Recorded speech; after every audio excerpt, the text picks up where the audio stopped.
I'm back with our friend Monica Crowley. She's a prominent media personality, former Assistant Secretary of the Treasury under Trump, also host of the Monica Crowley podcast. You can follow her, by the way, on Twitter, at Monica Crowley.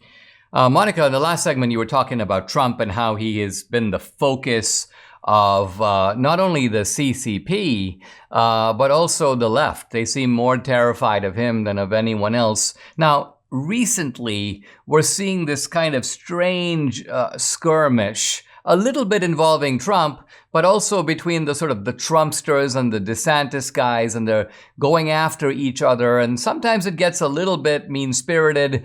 I want to ask you, what do you make of all this? Do you think DeSantis is already in the ring? Or, because I've always taken the view that, look, each of them actually brings a lot to the table. I'm actually disappointed to see the skirmishing. It would be better, I think, we would be stronger if there would be some kind of an alliance. Is that a fanciful expectation? What's your take on what's going on here? It's early, I know, we're a ways from 2024, but what's your take? Well, welcome to politics, Dinesh. It is a blood sport, and especially if you've got Donald J. Trump running for the Republican nomination again, of course it's going to be a blood sport. Donald Trump basically has one speed, Dinesh, and that's attack.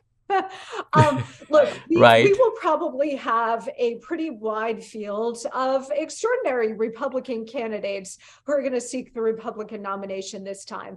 And it's always beneficial when the Republicans have this great embarrassment of riches with really talented, smart, accomplished people running, because it just improves the overall dialogue and conversation, and voters can hear real debates on the issues and see the personalities involved.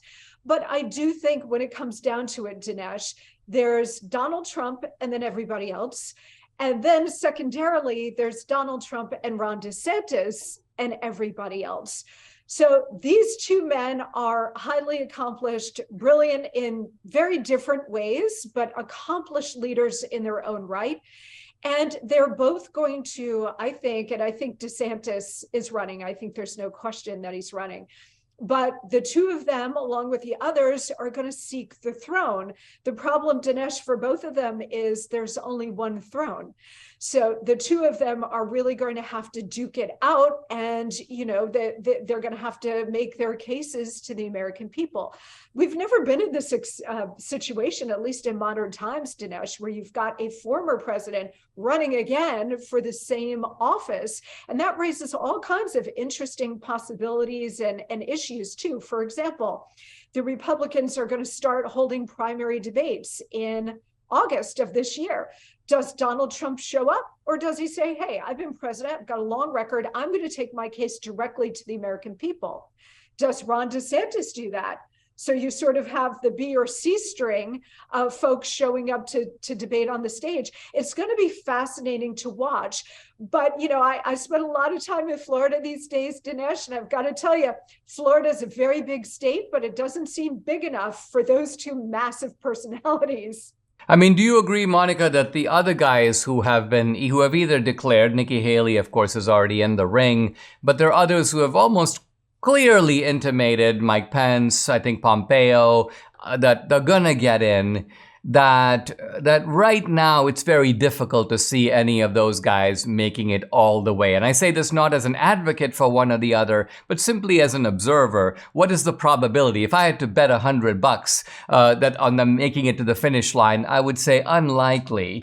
Do you think that it is out of the question that we could see a Trump-DeSantis ticket? Would you think that is just not going to happen because the two men are just too large in their own estimation or in the estimation of the people around them? Or do you think that given the blood sport of politics, there'll be a lot of things said, but hey, Reagan ended up with Bush, who was the second largest vote getter in the Republican Party in 1980. So it could be that these guys punch themselves out and then, hey, they end up realizing that they're stronger together than apart. I would love to see that kind of unity ticket, Dinesh, a Trump-DeSantis ticket, and Trump will only serve 4 years.